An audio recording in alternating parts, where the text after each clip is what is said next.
All right, so I'm going to continue destroying the narrative that they put out for all of Colorado. And like I said, it's a gold mine, and the reason being is you have the Colorado Rockies. And I went over places like Salida, Colorado, where it was one place they could go in until they got the train all the way through. Salida, Colorado had two fires. I went through that in the other video, and I proved that they didn't have any fires, that they still have most of the original buildings. And then as time progressed, they just destroyed them. And I show you the markers and time on that one. And then in Canyon City, I was able to use the prison to do markers in time, and then CF&I was another place. And then Denver, Colorado, I was able to do somewhat of markers in time. I've been trying to get this information out as best I can to share with you guys to help you guys understand, because once this is out, and it's important that it needs to get out, that we've been here longer and we've been deceived and we've been conquered by somebody. Because what I've figured out and looked at through history is not at all what we've been taught. Well, some of it might be, but some of it is not. And if you're willing to cover up some things, then you're willing to cover up everything. And so I want to show you guys Black Hawk, Colorado. We went through that, and that Central City is just a little bit north of it. But this basically, they changed the name on this to, I believe this was Nevadaville. And I don't know if they changed Central City or not, but that's a lot of things that I found, like Salida. In Denver, I even found a thing where they said that they shortened Denver to Denver. Like, I was like, well, what the hell else would it be if it wasn't Denver? What is it, Denver Nautics? Denver Vogus? I'm like, what? Anyway, so I just tripped me out when I seen even Denver on there that they made name changes. Okay, Sunborn maps, very important. These guys are so detailed. Here's within 1895 and 1886. So what are we looking at? 9 years? You know, and that's the other thing. The calculator thing. It just really, when you think about it and look at the actual numbers that I'm giving you for years to get stuff done, to organize it, it's literally impossible. Okay, so we have 1886 minus 1895. So 9 years. 9 years. Now, there hasn't been much building between these two prints. I mean, you can definitely see where they've added and changed some stuff. Or some new buildings. You can see that this one is a little bit newer because this one, the one on the left is newer than the one on the right, because you can see where they changed some stuff. And so that's what you need to understand, is these maps been out since, I believe, they said since the 70s, 1870 something. And so what I'm telling you is they've destroyed all this documentation, and they've split up these maps. That's the other thing. When you should get one of these maps, you should have the, let's see, let me show you. You should have the face to it, the cover sheet. And it should give you all the details, the index, everything that you need to know about this map should be all detailed right there. And then the ledger and keys will get you, what you need to. So, being that they had one for 1886, but there's no cover page, and then plus this is a split up city, so you can only tell that they only pulled this one map out. So they're definitely trying to hide history, because if they had all of the, let's say, 1880 and laid it all out, you would see that they had already built all this stuff well before, and it's been here a long time. Okay, so let's continue moving on with the history. Okay, so in my previous video I showed where these photographs are actually dated through historians, and they're giving you the timeline. So this one right here I want to show you. This was supposedly after the fire of 1874, because this building stayed, and I showed you that in the fire print. So now what I want to show you is you look at the church that is next to it, and we go back over here, and we have this church. Let me draw it just to make sure everyone knows which, this church right here. And in this picture, it shows the church being built. Right here. You can see where they have scaffolding on it. They're almost done with it. Looks like they're building the bell tower or whatever's supposed to go up in here. So you know that they're close to finishing it. So that's the other thing with construction back then. You have to remember what they were using to move materials in, and you have to think about that. So honestly, if you pull this out, and let's another real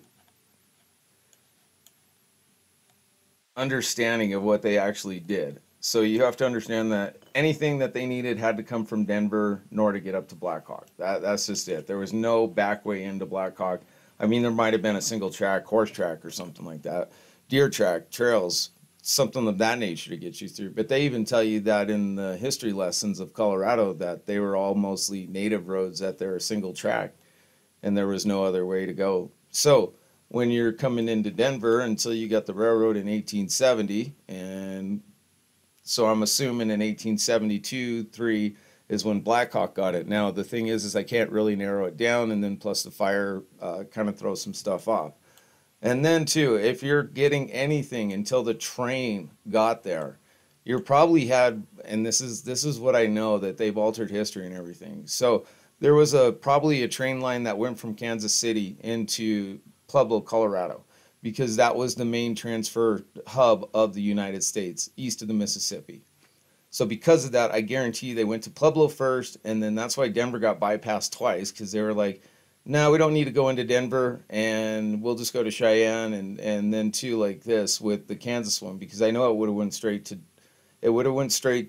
Pueblo, because they would have been wanting to ship stuff out east. And then the other one is if you watch the PBS special, they tell you that Denver didn't have a way out until they did the Moffat Tunnel. And so when you start putting this together and understanding all of history and what was all occurring at once with the wars, sicknesses, and financial collapses and mergers, and yeah, you start getting a real picture of how easy it was to deceive America and to make up your own story. And so let's continue on, and I'll show you in the pictures where we're going to find more of this, where I can prove that this is an absolute bullshit lie, and get you taken care of with history. So let me pull this up. Okay, so an idea of what it was like to move materials into Central City. This is a boiler here.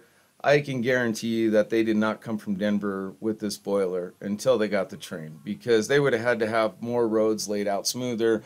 Plus these wagon wheels with this kind of weight going up and down switchbacks, there's no way you can make it. So there would have been no way to get this into Central City until they got the train. And then they could transport it through the city, and that's what they're doing here. So you have to understand, if anything came in, it had to be through horseback and brick. That's another thing. They either had to have a brick plant or they had to have the brick shipped in, one of the two. And there's no brick plant, so that means they shipped it in. So that's another indicator of time.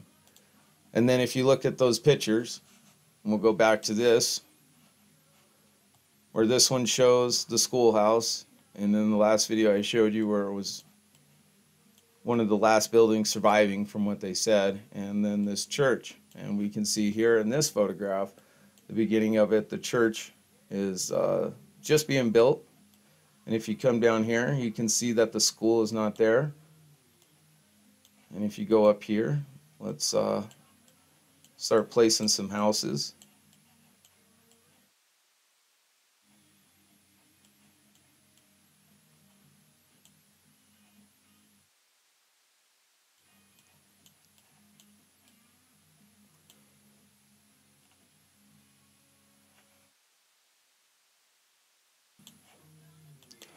Okay, so you can see this house right here with the big like square window up top, and you can see it right here. And you can also see that they added to the house that's not added on in this one. So this one is way earlier than this one, which is like the Mandela effect. It's the weirdest thing. I'm telling you, when you start looking at this and realizing what, yeah, you're gonna, it's gonna be trippy. And so now that I've showed you this, let me show you where they burned all these buildings down or replaced it. So I'm going to show you back in time what was built. And I want you guys to notice again the hillside, no trees whatsoever. So as we keep going through these photos, and I'll do the next one, I'll cut this video off now so it doesn't get all distorted. Sorry, I'm just not working with the best equipment, and I don't really know what to get for equipment. I don't want to spend money in trying to figure this out because, yeah. And so I'm here. I know God put me in these shoes for a reason now, and He's here, and He wants me to share the truth about we've been lied to. And so that's all I'm here for, is to spread the truth of this. And so let's do a recap on some video or some pictures again on the next video, and then we'll keep going. At least now I kind of know what to do. I mean, the only way to do this is just make video after video covering, you know, the multitude of stuff, and then you watch enough of it, you start putting the pieces together, and you're like, oh shit, like they really, yeah, they did. So, like I said, environmentalists, look at the tree growth. Nada, zip, zope, zada. There is no plant life whatsoever, and I mean whatsoever, in these mountains. Nothing. Zip, zada, zada, zada, zada. Okay, so we're going to go over that next.